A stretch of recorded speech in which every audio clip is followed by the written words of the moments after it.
then, okay, cool. So we are here with Erin Schurtz, mama of 3 Hello. and CEO of Mommi with an I. And so Yeah, Erin, that's right. tell us about your family.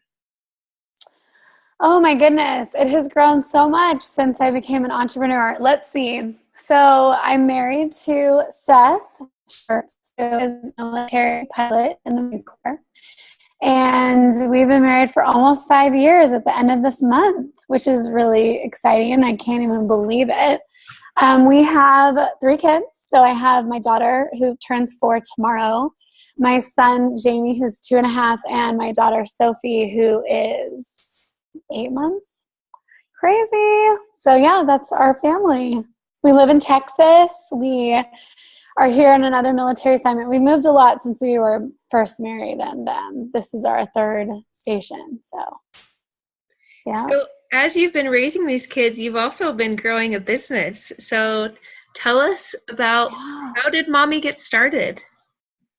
So I have always been the type of person that likes to solve problems that I'm dealing with at the time. Quick preface, because I think it does lead into this. When I was single, I met my husband when I was 32. So I was single for a long time, and I started a show, and I'm LDS, and I started this dating show called The Mormon Bachelorette because there was a problem where none of my friends and me, we weren't meeting new guys and dating a lot. And so we thought, well, why don't we do our own show? And it was something that started my entrepreneurial streak because it was what my life was all about. I was single. I was in the single scene. I wanted to date more. My friends did too. And we started this thing.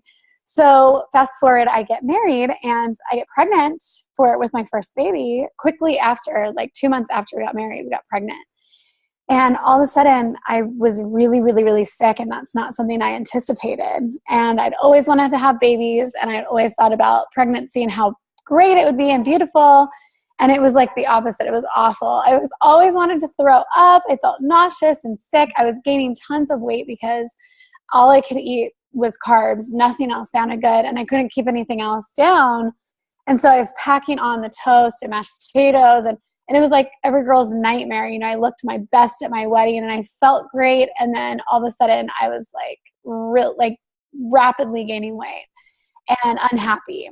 So I started looking at a couple of things like alternatives for protein because meat sounded terrible. I couldn't do any of it. And protein shakes all had warning labels on them if you're pregnant or nursing. And not having been pregnant before, I didn't really know. So I thought, well, I can't take that. And then I also wasn't getting vitamin because I couldn't keep them down. And they're like huge horse pills.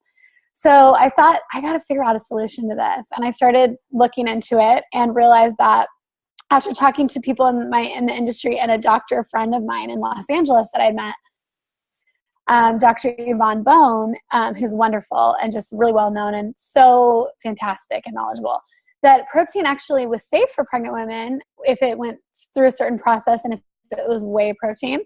And you could also combine it with a prenatal to keep your prenatals down. And so I thought, oh my gosh, that sounds like what I need.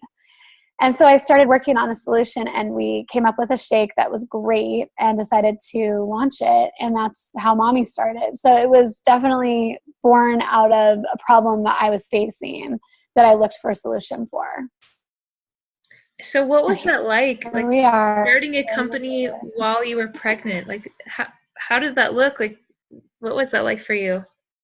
It was weird. I was already working and I worked a lot. I was the director of integrated media for a technology company in Utah, but I was living in San Diego. I was a military wife, so we were on the road. So I was traveling a lot for work. I was, 8-hour days. And so I was doing it. I didn't have kids yet. I was doing it on the side, like early in the morning, late at night. There was so much that went into it the first year. And especially I knew life was going to get crazy after having a baby. And my husband deployed 9 days after she was born. So I knew I was going to be alone doing that. And my company launched right at the same time. Wow. So I had to work a lot. Like everyone asked, what are your hobbies or pastimes? And I would always say, I work for fun. That's how it was the first year at least, if not longer. So what was your team like? Because you weren't alone in this, right? You had a team. Tell us, how did you form your team, and how did they what responsibilities did they have? So that's a really interesting question, and I have an unconventional answer. So I was, oh, hold on. I'm doing a video interview. My husband is just coming out. Can you take Soph? No, it's going this way. Sorry. Thanks. He's in his underwear. I'm like, don't come this way. Or do, if you guys want to see that. That's awesome. JoJo's in her room. He's my babysitter today. Sorry. Real life, people, real life. This is real life. When you're home office, your office is your home. So, okay. So back to the question about starting and forming the team. So I did have the idea, and I brought it to my friend in Los Angeles. And when I talked to her about my problem and what I thought the solution would be, she verified that it was a good idea and told me that she'd love to be involved anyway. So I decided to make her my chief medical officer. And that was right off the bat. So we're co-founders, and it's funny, everything was I didn't really know what I was doing. And so as far as establishing a business, so everything's kind of like, okay, I'll be the CEO, you be the we're co-founders, I'll run it, you're delivering babies every day, so you're not going to be doing that. But you can weigh in on all, like, the formula and the medical application and how this is going to help pregnant women. And she was really excited about doing that and is still involved 4.5 years later. And then an old friend of mine who I'd kept in touch with for business stuff, I told him about the idea because he had a protein shaker bottle company. And I thought, well, this is a good correlation. And he thought, oh, let's work together. I would love to. And then he brought another guy who had connections with some of the angel investing groups in Utah. So we thought, okay, this is like the dream team, right? Like, we'll all put this together. And we started talking to manufacturers, and that's how we got connected with Twin Lab, which was our original partner for manufacturing. And it all just came together from there. I wish I could say I strategically wrote it all out and made the calls and made it happen, but really it fell into place is really how it worked out. Now, it didn't necessarily work out. Of that original team, Yvonne and I are the only ones that are full-time, and one of the other partners that had the connections with investors is helping out as well still. And so, but the other two are no longer with us. So it was an interesting ride getting there, but yeah, that's it. That's how we started. I like how you mentioned angel investors, and you've shared with me before that you presented in front of them, and tell what that was like. Oh my gosh. So there's like this economic forum in Utah I think they do it like every 3 months or something. And it's almost like a live Shark Tank. It's not televised or anything, but that's how it's set up. There's judges, there's investors, and then there's but in this case, there was a big crowd of people. There was like 100 people there. And I prepared for it for a while. So I would fly into Utah and take the classes and do the prep work and get my elevator pitch down and my pitch deck in great shape. And it was good. I was really, really nervous. I have never been nervous talking in front of people. That's never been a fear of mine, but it was definitely an experience bringing it to their attention, especially because money and finances have never been my thing. It's not that I'm not well-versed or I'm not capable. I just am uninterested in it. I was in sales for so long and I did really well, but I was not motivated by money ever. It wasn't my reason for getting up in the morning and going to my job. So I think that that was the hardest part for me, was being able to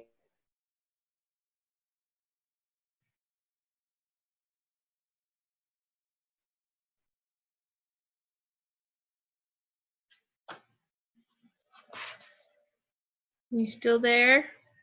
Looks like it froze for a second.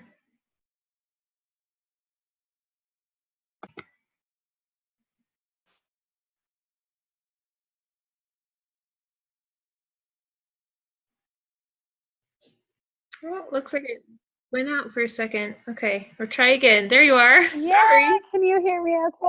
Yeah, I can hear you. I'm not sure Oh, what happened. no, Sorry. no, it's probably mine, to be honest. No, it's totally fine. Where did I leave off? You were Do you remember sharing where about it cut how out? money hadn't been your motivator in the past. Yeah. So, and I was in sales for a long time, and a lot of people were money motivated, and there's nothing wrong with that. But it just wasn't my motivation for doing things. Mine was more about feeling productive and solving problems and being excited about my challenges and work. And so I just didn't, I was really unfamiliar with the financial terminology. And that was probably the most intimidating thing. Telling the story, getting the deck ready, the marketing aspect of it, not a problem. The financial aspect of it, just not my forte. So that was the biggest challenge. It was a learning experience, and it was so valuable that I went through it. So how did you get over those fears when you were getting ready to get up in front of those 100 people? Like, what did you tell yourself? I practiced a lot. I went through it a lot, and I wanted it to feel conversational and like natural, but I didn't want to mess up, or it was timed as well. So you had to consider that. And so I practiced, and then so I went skydiving when I was 30, and it was terrifying. And I remember right before I got off the plane, I'm just like, you just have to go. You just have to jump, because that's the only way to do it. I'm not going to go all the way up to the sky and not jump, And since then, anything scary to me, that's how I do it, along with giving birth to children. And you just go for it because you have to, you can't grow and learn without. And so that's what I did. When it was my turn, there was one company that got to go before me, which was great because I was able to see how that went. But I didn't have to wait the whole meeting to get up. So it was good because I got it over with, and I just went and I did my thing and I answered the questions, and yep, that's what I did. It was great. How did it turn out? It was really good, actually. We ended up getting a lot of partners through it. And our angel investment came outside of that meeting, but it was all part of the process. So we didn't get funded at that meeting, but a lot of partners resulted in, helping us down the line. So it was good. Cool. So let's say maybe that you totally flopped that, or there have probably been other points when you have made some mistakes. Like, what do you do when you make mistakes? Because inevitably we all do in business at some point. So how do you? Yeah. Okay, sorry. Yeah, no, you're okay. So my question is, when you make a mistake in your business, what do you do after? Are you? Yeah, how do you Okay. handle it? So sorry, you're gonna have to repeat the question one more time. I had to switch internet network, so it wouldn't do that anymore. Yeah, you're okay. So I'm wondering, how do you deal with when you make mistakes in your business? I have made so many, and I just keep telling myself, I'll write a book about it someday, and that's how I'll make my fortune. But no, it's I try to put a positive spin on things, because it really is. Everybody's going to make mistakes. I think the worst thing that you can do is try to brush those under the table and pretend like it didn't happen, or pretend like you know everything and all the answers are there, because you won't really learn unless you do. And I think that failures are successes if you're learning from them. And the first, you could have considered Mommy a huge failure for the first year, depending on how you looked at it. But I actually look at it as a huge success, because we won't be making the same mistakes again, and we will be able to learn from them and grow. And I certainly have. So next time around, we'll be that much further ahead. I didn't go to business school, but I consider it a huge education, like an MBA, because I learned so much just feet on the street kind of thing, Sorry. We're recording a live interview. So anyways, sorry. What's something, if you could go back in time to when you were starting, what's something that you wish that you knew, or that you could tell yourself when you were getting started? Oh gosh, I would tell myself, what would I tell myself when I was getting started with what I know now? I think that the number one thing would be to really take charge more. I let other people dictate my choices early on, and I had so many instincts that ended up being correct, and I didn't move forward with them because other people.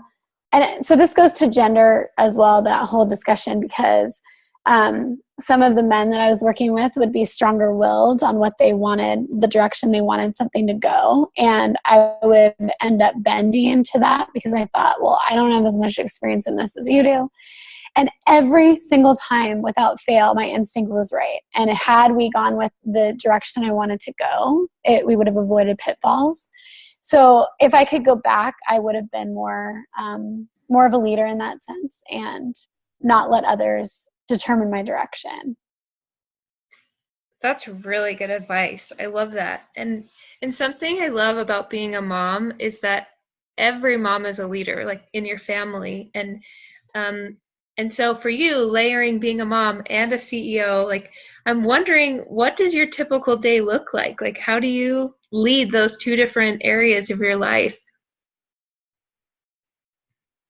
It's interesting for me because we've been moving around so much, and I think I have a great nanny and everything established, and then we move, and it's so hard to get that set up again and get a routine going. So I have been doing most of it since we moved in May, so it's been 4 months almost. I've been doing most of it on my own, both. I've been doing the mom thing and the business thing without any help. So that's been really challenging. So how do I do it? Many days I feel like I'm flailing. The right way to do it is to get a great nanny, great babysitter that you can really trust and count on to help. I don't have that right now, so I'm kind of winging it with both, and I end up staying up really late a lot of times to get work done that I just don't have time to do during the day. So it's not an ideal situation. I would always recommend that people try to get help because you need time to focus, and otherwise you're so that it's hard to be successful at either. But that's just my situation, so that's what I'm doing right now. Yeah, it's making it work, what you have. That's great. Yeah. So how your kids see you working on some of this, and I'm sure they've seen your website and they're in some of your photo shoots. And so what is their take on their mommy having this mommy project? Like what do they think about your business? So JoJo, who's really probably the only one that gets it, she's the one that's turning 4 tomorrow. She loves being in live videos for like the social media stuff, and she's turned into this little almost spokesmodel. You know, she'll show the shake, the protein shake, and be like, and this is for you, or you know, she'll try to explain the product to people. And so she's definitely starting to imitate these. It's so cute. I love it. And I had to kind of check myself at one point because I didn't feel like I was giving enough attention to different points of it, which is when I got a really good nanny that just took such good care of them that I felt comfortable, you know, focusing. They got the stimulation that they needed. But yeah, I think that it's good. I think that as long as they always feel like they're number one and they feel that love and security, I think it's good for them to see you working hard at whatever it is that you're doing, you know. And even if you're not working, and even if you're really owning the mom thing, to just show them that you're working hard at your passions and the other things that you love doing is important because it'll instill those values in them. And that kind of that's led me to think about, I know a lot of moms struggle with mom guilt. And I'd love to hear your take on that. Oh, I have a lot of it. I think that mom guilt is really unfortunate. So I'm in an industry too where we see mom guilt all the time.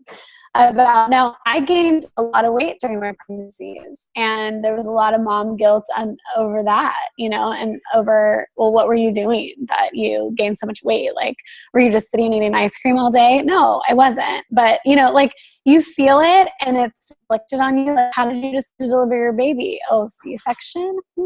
That's interesting. Or I'm sorry that you had to do that. Things like that, you're like, oh my gosh, like, life is hard enough. We need to stop making each other feel guilty. Oh, you're staying at home, or oh, you're not staying at home.